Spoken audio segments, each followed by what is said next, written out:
আসসালামু আলাইকুম। গাড়ি চোর দেখবেন, গাড়ি চোর আমি আপনাদেরকে দেখাই।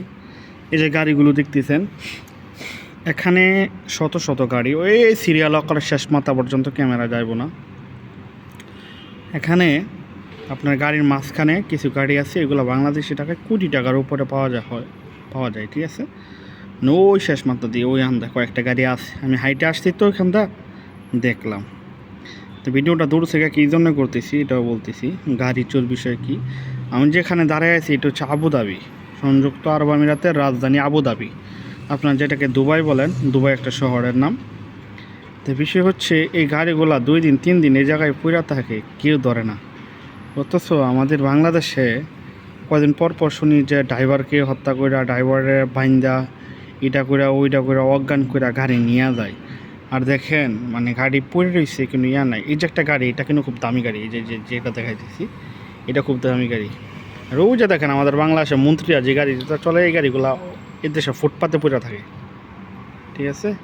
এই গাড়িগুলা এদেশের ফুটপাতে পড়ে থাকে কিন্তু কেউ ধরে না। এটা না ধরার কারণ কি? চুর কই? এদেশে কি চুর নাই? চুর ভাই অবশ্যই আছে, কিন্তু না ধরার কারণ কি জানেন? এই দেশের আইন প্রশাসন হচ্ছে কড়া, যদি ধরা খায় অবস্থা খারাপ। আর এই দেশ থেকে চুরি কইরা আপনি যাইতে পারবেন না। আমাদের বাংলাদেশ থেকে চুরি কইরা দেশ ছাইরা চলে দেওয়া যায়, মার্ডার কইরা খুন কইরা, কিন্তু এই দেশ আপনি যাইতে পারবেন না। এই যে এই জায়গায় গাড়িগুলো আপনার 1 মাস না 1 বছর ফালায় রাখবেন, যদি আপনি খালি রোড পারমিশনের যে পার্কিংয়ের টাকাটা আপনি দিয়ে রাখেন। আপনার যদি বিল না বাজে, বকেয়া না হয়, তাহলে গাড়ি জায়গা থেকে নিব না। আর যদি পার্কিংয়ের টাকা বকেয়া অনেক বাইরে যায়, তাহলে সরকারি বাহিনী আছে, ওরা এসে ক্যারেন দিয়ে তুললে আপনার গাড়িটা নিয়ে যাইব, বাজেয়াপ্ত করে দিব, ঠিক আছে।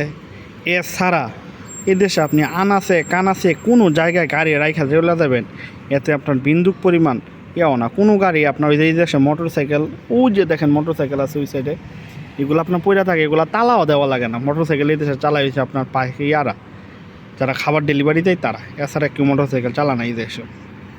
দেখেন চারো সাইডে শুধু গাড়ি আর গাড়ি, দেখছেন, কিন্তু কোনো গাড়ি কেউ ধরার কোনো সাহস নাই। কিভাবে ধরবো? ধরে তো নিয়ে যাইতে পারবো না। এদেশে কেউ গাড়ি কিনবো না, মানে যদি না কিনে কোনো আপনি ওয়ার্কশপে গেলেন, গাড়ির জিনিসপত্র চেঞ্জ করবো না, তো আপনি গাড়িটা কেমনে কী করবেন? ভাই সব কিছু হচ্ছে দেশের আইনের উপর নির্ভর করে, ঠিক আছে। আইন যদি করা থাকে সব কিছু ভালো থাকে, আইন যদি দুর্বল থাকে সব কিছু সম্ভব। বুঝতে পারছেন? এই কারণে বললাম যে গাড়ি চোর।